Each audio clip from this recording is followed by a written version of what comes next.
북성로 못 오면은 간첩이었습니다. 양쪽에 차가 빡빡하게 이렇게 있어서 제가 처음에 골목이 나왔을 때는 대구가 산업의 그 메카라고 보면 되죠.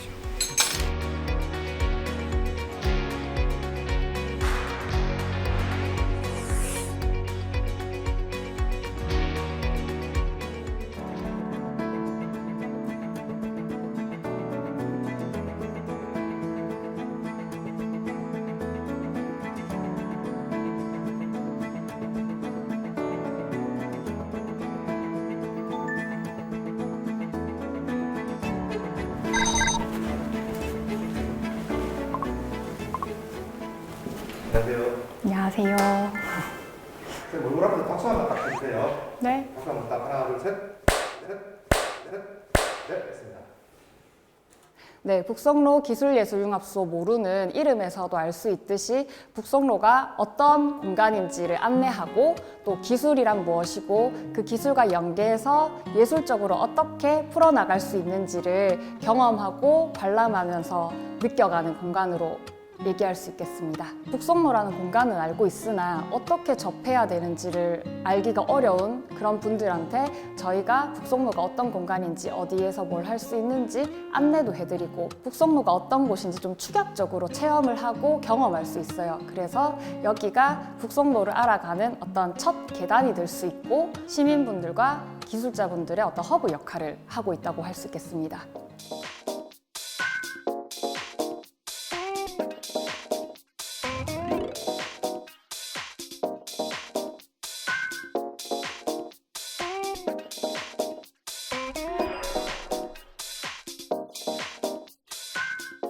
북성로는 조선시대 때부터 지금까지 이어져 오는 어떤 큰 궤를 가지고 있는데요. 대구 읍성의 그 성곽을 허물고 낸 길들입니다. 그래서 북성로는 북쪽에 있는 성곽을 허물고 낸 길이라는 뜻인데요. 북성로 바로 옆에 보면 경부선인 대구역이 있거든요. 거기에서 이제 일제에 그 물자가 들어오고 군수품이 들어오고 하는 그때 여기가 바로 옆이라서 같이 번성을 했었죠. 그래서 그때 당시에 상업적으로 굉장히 성행을 하다가 광복을 하고 그리고 미군정이 들어오면서 이제 미군 부대에서 불화받은 어떤 고장난 트럭이라든지 공구들이 들어오기 시작합니다. 고장난 것들을 직접 뜯어보면서 이게 왜 고장이 났고 어떻게 운행하는지를 연구를 하시면서 지금까지 이어왔어요. 그래서 북성로는 30년 정도의 기술 가지고 있다고 하면 사실 나는 아직 기술장인급은 아니야 라고 스스로 얘기를 하세요.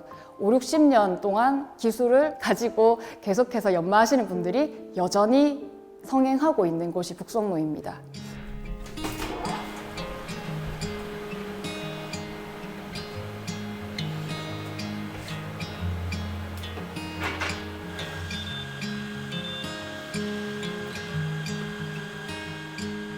칠, 80년대를 사장님들이 많이 얘기를 하세요. 처음에 50년대 때 들어오셨던 그런 기술장인분들도 7, 80년대 때가 가장 내가 잘 나가던 시기다라고 말씀을 많이 하시고 그때 북성로가 제일 번성했다고들 많이 얘기하십니다. 길이 이렇게 있으면은 사람이 너무 많아가지고 떠밀려갈 정도로 많이들 왔다고도 얘기를 하셨고 공장에서 밥을 먹을 시간이 없었다 하실 정도로 이제 점심시간이 있고 저녁시간이 없고 사람이 계속 오니까 하루에 밥 먹는 시간이 부족할 정도로 바빴다고도 얘기를 하세요.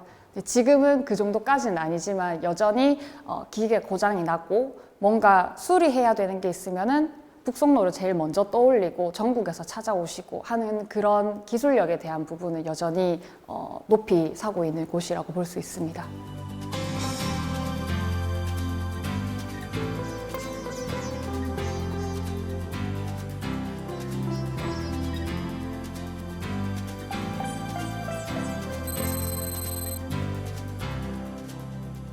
인터넷에서 사실 공부를 검색을 하면 최저가로 나오거나 하는 경우가 이제 그런 걸 사는 경우가 많은데 근데 정작 샀을 때 어떻게 사용해야 되는지 어려워하시거나 내가 무슨 작업을 해야 되는데 이 공구가 맞나? 이렇게 고민이 되실 수가 있어요. 근데 북성로에는 일단 메인 거리를 가면 공구 골목이라는 그 특성에 맞게 공구들이 되게 많이 진열돼 있고 파는 곳이 많아요. 그래서 어디든 들어가면 사장님들이 당신은 무엇을 만들기 위해서 이게 필요합니까? 라고 물으면서 상담을 시작해 주세요. 그래서 거침없이 들어가서 사장님 저 이거 만들려고 하는데 이 공구 어떻게 써요? 뭐가 필요해요? 라고 상담을 하실 수 있는 그런 공간입니다. 그래서 겁 없이 들어가시길 일단 추천을 드리고요. 첫 발을 디디시고 경험을 해보시면 이곳이 그렇게 어렵고 먼 곳은 아니라는 생각이 드실 겁니다.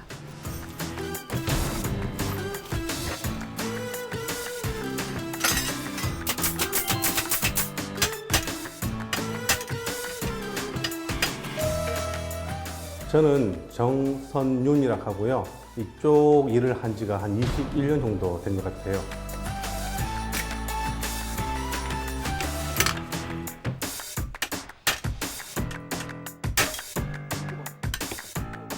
공구 종류가 크게 따지보면 뭐 우리가 손으로 만지는 수공구, 전기를 넣는 전기공구, 배터리는 전동공구, 엔진은 엔진공구, 에어는 에어공구, 이 구분되거든요. 이걸 다 해요. 그러니까 액세서리부터 이 공구를 다 하다 보니까 하나하나 다 모으잖아요. 제가 보기에는 몇만 가지 기본인 것 같고 더 많은 양인 것 같아요. 인테리어용이라든지 집질 때, 작은 집질 때 쓰는 공구들은 다 합니다. 수리부터 판매까지.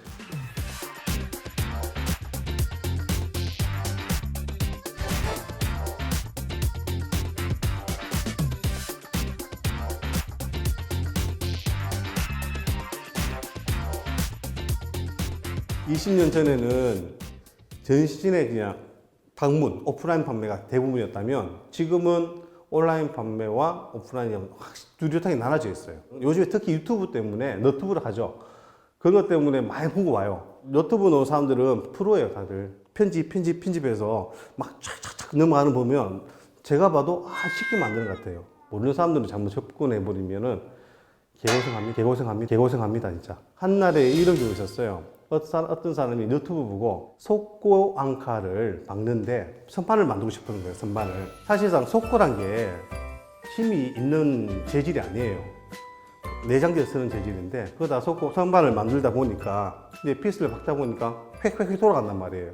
근데 너튜브 보니까 뭐 앙카 박고 한단 말입니다. 이거 튼튼하다요. 튼튼하다 하니까 따라서 만들었대요. 속고가 피로 누적이 되다 보니까 떨어진 거예요. 딱 끄였대요. 한 가지고 모든 게. 속고 앙카가 받는 하중이 몇 킬로인지에 대한 구체적 설명. 지지력.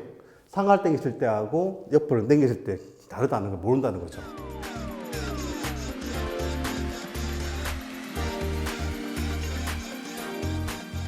요런 거는 여기 보면 나사돼 있잖아요, 그죠? 그냥 속고판에 대고 돌리면, 천천히 돌리면 타고 들어가요. 이 지지력이 넓다 보니까 일반 피스보다는 좀 강하게 잡아줍니다. 간단한 선반 달 땐 아주 쉬워요. 가장 쉽게 할 수 있는 방법. 동무앙카 같은 경우는 이 10mm 구멍 뚫고 난 다음에 이런 식으로 박아 넣어야 돼요. 판을 이걸 박아 넣으면 이래 되겠죠. 이런 식으로. 그러면 이걸 피스를 잡고 당기면 얘가 이런 식으로 넘어갑니다. 이 판을 잡아주는 거예요. 너무 강한 지지면 얘가 부서져 버려요. 조금 중량 나가는 선반은 괜찮아요. 한 10kg 미만. 근데 내가 10kg 이상 선반을 만들고 싶다 할 때는 얘보다는 얘가 나은 것 같아요. 얘가 토우 앙카락 하는 건데, 받고 난 다음에 이 핏을 돌리면 얘가 얘 플라스틱을 쭉 당기면서 얘를 망가뜨려 버립니다, 안에서. 충격 흡수 자체도 좋고 지지력이 아주 좋아져요. 얘들은 모두 다 가벼운 선반을 만들 때나 가벼운 용도지 무거운 중량할 때는 안 된다는 거예요. 무거운 중량 쓸 때는 무조건 이런 콘크리트 박아줄 수 있는 세트 칼브로 쓰시는 게 더 좋다는 거죠. 벽에다가 각재 있고 벽돌 있지 않습니까? 보통 각재의 두께가 30mm 정도 되는데 30mm에다가 속고판이 9mm 돼요. 약 40mm 되잖아요. 40mm. 요런 게 뭐냐면 요소까지가 40이에요. 요소까지가 25인데요. 실질적으로 40을 지지하는 콘크리트 칼부르에 보시면 됩니다. 이 한 개 받는 지지력이 제대로 박아놓으면 100kg 넘어요. 무거운 중량 쓸 때는 무조건 이런 콘크리트 박아줄 수 있는 세트 칼부르 쓰시는 게 더 좋다는 거죠. 이거 간단하지만 중요한 정보입니다.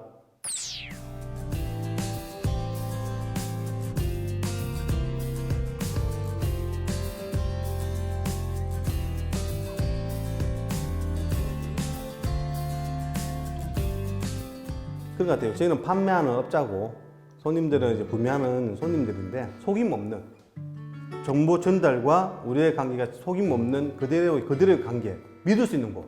부수도 그래도 저거 하면 믿을 수 있는 곳이다. 내가 이 동네 오면은 그래도 해결할 곳 해결은 된다.